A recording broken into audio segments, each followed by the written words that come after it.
शुक्ल पक्ष की नवमी तिथि, बैसाख महीना, पीला चंदन घिसकर उस चंदन को एक सुंदर पीपल का कोमल पत्ता,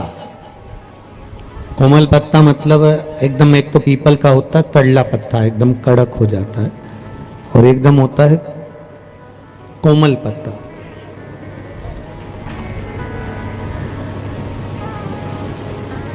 उस पीपल के कोमल पत्ते पर पीला चंदन घिसकर, जो वह चंदन होता है, उस चंदन को घिसकर उस चंदन को उस पत्ते पर रख ले। और महाराज उस पत्ते को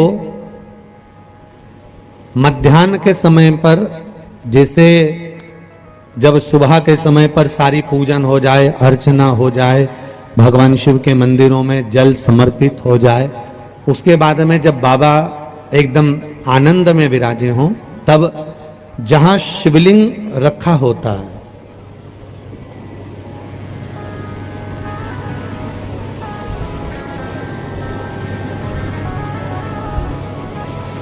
जैसे ये शिवलिंग है और ये कटी भाग जहां शिवलिंग रखा हुआ है, इस कटी भाग पर जहां शिवलिंग रखा है उसके पास में ही 3 उंगलियों से चंदन का लेपन उस कटी भाग पर करना है। जो उंगलियां लगी रहेगी उसी को अशोक सुंदरी वाली जगह पर स्पर्श करना है, और अशोक सुंदरी वाली जगह पर स्पर्श कर कर कुछ देर तक चंदन लगे रहने देना है। उसके बाद में उस चंदन को वापस निकाल कर लेकर आना है। कटी भाग पर जो लगाया गया है उसको भी निकाल कर वापस लेकर आना है। फिर बाबा का स्नान नहीं कराना है, केवल चंदन लेकर आना है, उसी पीपल के पत्ते पर रखकर एक डिब्बी में उस चंदन को आप रख लीजिए। कुछ दिन जिसकी नेत्र ज्योति कमजोर है, चश्मा लग रहा हो, श्रवण शक्ति कमजोर हो, सुनाई कम दे रहा हो, उसके कंठ से इस ठोड़ी तक उस चंदन का तिलक लगाना प्रारंभ कर दीजिए, और नेत्रों के नीचे थोड़ा सा वो चंदन लगाना प्रारंभ कर दीजिए। लगभग 20 से 22 दिन तक आप उसका प्रयोग करिए, और एक रुद्राक्ष का जल शिव को समर्पित कर कर उस जल का आचमन करना प्रारंभ कर लीजिए। लगभग 22 दिन लगेंगे। धीरे धीरे फिर जाकर डॉक्टर को जांच करा लेना, नेत्र की ज्योति बढ़ना प्रारंभ हो गई है। पर विश्वास के साथ में, भरोसे के साथ में, क्योंकि सबसे मूल अगर कुछ है तो विश्वास मूल है। बीमारी डॉक्टर का पीछे ही नहीं छूट रहा हो तो शिव महापुराण, विष्णु पुराण और स्कंद पुराण में जो पुरुषोत्तम कथाओं का वर्णन किया गया है, एक आटे का दिया, उसमें 4 बत्ती, आटे के दिए में 4 बत्ती रखें, तिल्ली का तेल डाल लें, थोड़ा सा उसमें सरसों का तेल डालें। महाराज घर के बाहर, अर्थात घर के अंदर के बाहर जो चौखट होती, चौखट से थोड़ा सा बाहर, बिल्कुल चौखट पे नहीं बैठना, थोड़ा सा बाहर, नवमी तिथि के दिन शाम के 6 से 6:30 के बीच में 21 बार जो व्यक्ति बीमार रहता है उसके सिर से नीचे की ओर श्री नरसिंह भगवान का स्मरण कर कर, जिस अधिक मास में जिस तिथि को उतारा कर रहे हो उस तिथि का नाम लेकर, उस अश्विन अधिक मास का नाम लेकर, जो व्यक्ति का उतारा कर रहे हो उसका नाम और गोत्र लेकर 21 बार जो उतार कर उस दिए को घर के ही चौखट पर रख देता है, उस व्यक्ति की बीमारी छूट जाती है महाराज, वो रोगीला नहीं रहता। बैसाख के महीने में, माधव महीने में इतनी महत्वता क्यों? बैसाख के महीने में नवमी तिथि को माता जानकी का प्रागट्य हुआ है। पृथ्वी से शुक्ल पक्ष की नवमी तिथि, बैसाख महीना, पीला चंदन घिसकर उस चंदन को एक सुंदर पीपल का कोमल पत्ता, कोमल पत्ता मतलब एकदम, एक तो पीपल का होता है कड़ला पत्ता, एकदम कड़क हो जाता है, और एकदम होता है कोमल पत्ता।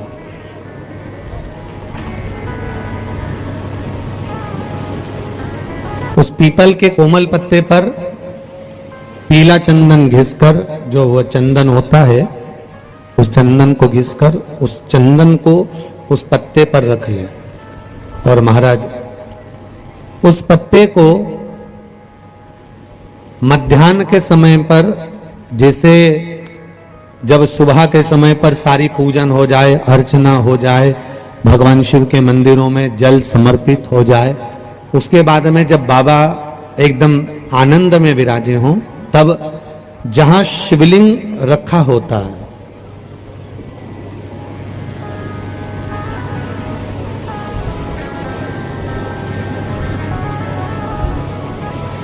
जैसे ये शिवलिंग है और ये कटी भाग जहां शिवलिंग रखा हुआ है, इस कटी भाग पर जहां शिवलिंग रखा है उसके पास में ही 3 उंगलियों से चंदन का लेपन उस कटी भाग पर करना है। जो उंगलियां लगी रहेगी उसी को अशोक सुंदरी वाली जगह पर स्पर्श करना है, और अशोक सुंदरी वाली जगह पर स्पर्श कर कर कुछ देर तक चंदन लगे रहने देना है। उसके बाद में उस चंदन को वापस निकाल कर लेकर आना है। कटी भाग पर जो लगाया गया है उसको भी निकाल कर वापस लेकर आना है। फिर बाबा का स्नान नहीं कराना है, केवल चंदन लेकर आना है, उसी पीपल के पत्ते पर रखकर। एक डिब्बी में उस चंदन को आप रख लीजिए। कुछ दिन जिसकी नेत्र ज्योति कमजोर है, चश्मा लग रहा हो, श्रवण शक्ति कमजोर हो, सुनाई कम दे रहा हो, उसके कंठ से इस ठोड़ी तक उस चंदन का तिलक लगाना प्रारंभ कर दीजिए, और नेत्रों के नीचे थोड़ा सा वो चंदन लगाना प्रारंभ कर दीजिए। लगभग 20 से 22 दिन तक आप उसका प्रयोग करिए, और एक रुद्राक्ष का जल शिव को समर्पित कर कर उस जल का आचमन करना प्रारंभ कर लीजिए। लगभग 22 दिन लगेंगे। धीरे धीरे फिर जाकर डॉक्टर को जांच करा लेना, नेत्र की ज्योति बढ़ना प्रारंभ हो गई है। पर विश्वास के साथ में, भरोसे के साथ में, क्योंकि सबसे मूल अगर कुछ है तो विश्वास मूल है। बीमारी डॉक्टर का पीछे ही नहीं छूट रहा हो तो शिव महापुराण, विष्णु पुराण और स्कंद पुराण में जो पुरुषोत्तम कथाओं का वर्णन किया गया है, एक आटे का दिया, उसमें 4 बत्ती, आटे के दिए में 4 बत्ती रखें, तिल्ली का तेल डाल लें, थोड़ा सा उसमें सरसों का तेल डालें। महाराज घर के बाहर, अर्थात घर के अंदर के बाहर जो चौखट होती, चौखट से थोड़ा सा बाहर, बिल्कुल चौखट पे नहीं बैठना, थोड़ा सा बाहर, 9वीं तिथि के दिन शाम के 6 से 6:30 के बीच में 21 बार जो व्यक्ति बीमार रहता है उसके सिर से नीचे की ओर श्री नरसिंह भगवान का स्मरण कर कर, जिस अधिक मास में जिस तिथि को उतारा कर रहे हो उस तिथि का नाम लेकर, उस अश्विन अधिक मास का नाम लेकर, जो व्यक्ति का उतारा कर रहे हो उसका नाम और गोत्र लेकर 21 बार जो उतार कर उस दिए को घर के ही चौखट पर रख देता है, उस व्यक्ति की बीमारी छूट जाती है। महाराज वो रोगीला नहीं रहता। बैसाख के महीने में, माधव महीने में इतनी महत्वता क्यों? बैसाख के महीने में 9वीं तिथि को माता जानकी का प्रागट्य हुआ है पृथ्वी से।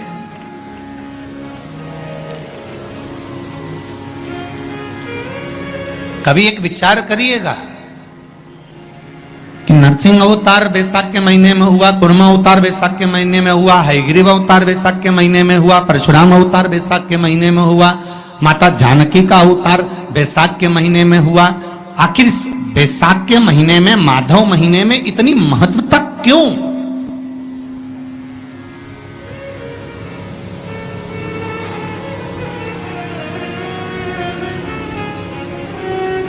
बैसाख के महीने में पड़ने वाली एकादशी चतुर्थी, प्रदोष, अमावस्या, पूर्णिमा, शिवरात्रि, ये सभी इतनी महत्वपूर्ण क्यों हो जाती है?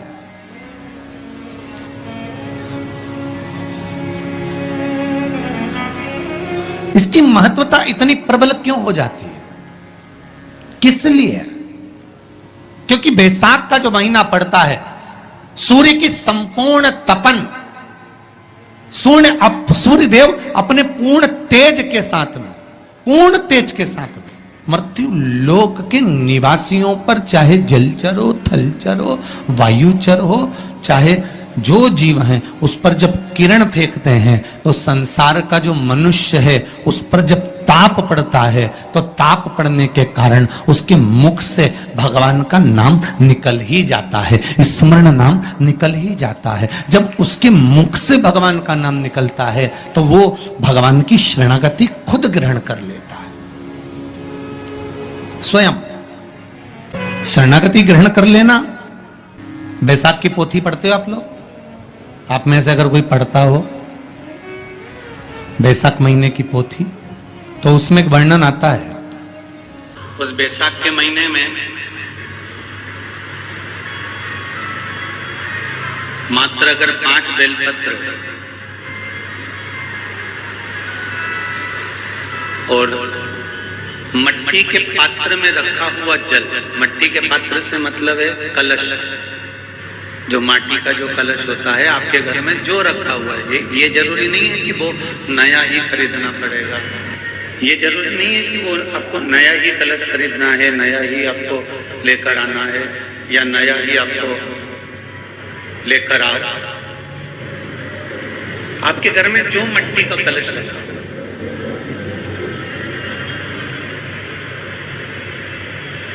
जो माटी का कलश आपके घर में रखा हुआ, 5 बेलपत्र, मट्टी के कलश में जो जल भरा हुआ हो वो जल